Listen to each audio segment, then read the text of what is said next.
આવી ગઈ અને સીધું ઓલું એને કાલે લાણીમાં આવ્યું હતું ને એ વસ્તુ લઈને બેસી ગઈશ. કંઈ ને પેન્સિલ એ પેન્સિલ કાલે આવી કા. હા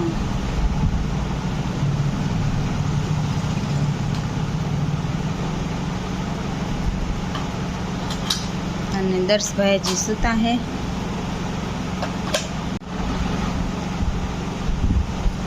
પછી ઓલું પેન્સિલ ચેક રબર ને ઇરેઝર ને એ ઉપર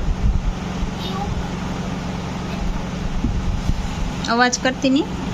મારે ઉઠીને આવી ગયો, નાસ્તો કરવા બેસે છે. હવે 11 વાગે હો, આ રાત્રે જાગતો હોય 11 વાગે હવે નાસ્તો કરશે કાં ભાઈ દર્શ. પછી જમવાનું નહીં, સીધું નાહી ધોઈને સ્કૂલે વહી જવાનું. અને હિનલબેન કંઈક લખે છે અહીંયા. શું લખો છો હિનલબેન? આરતી.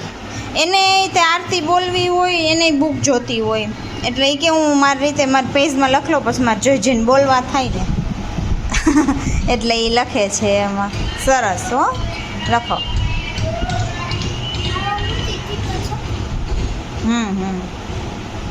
હાલો આપણે નાસ્તો કરી લઈ.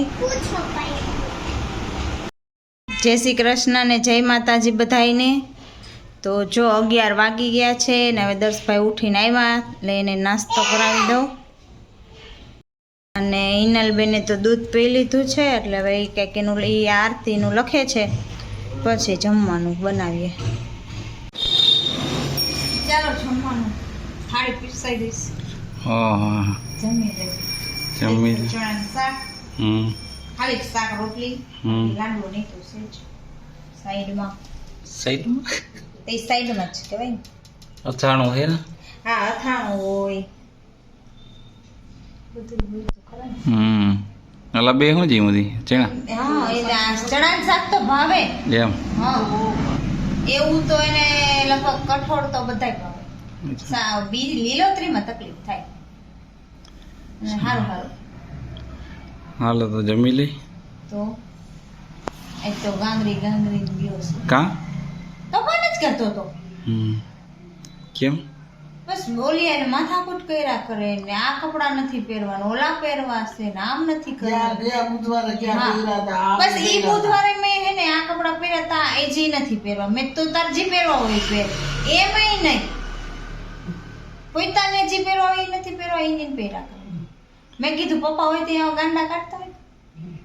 હારું હાલો.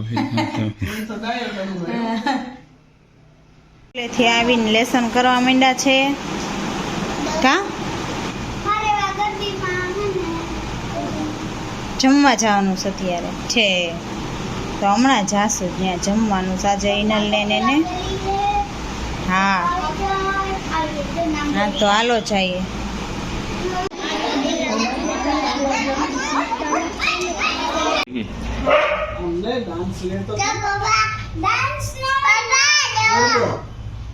હાલો જો તૈયાર થઈ ગયા.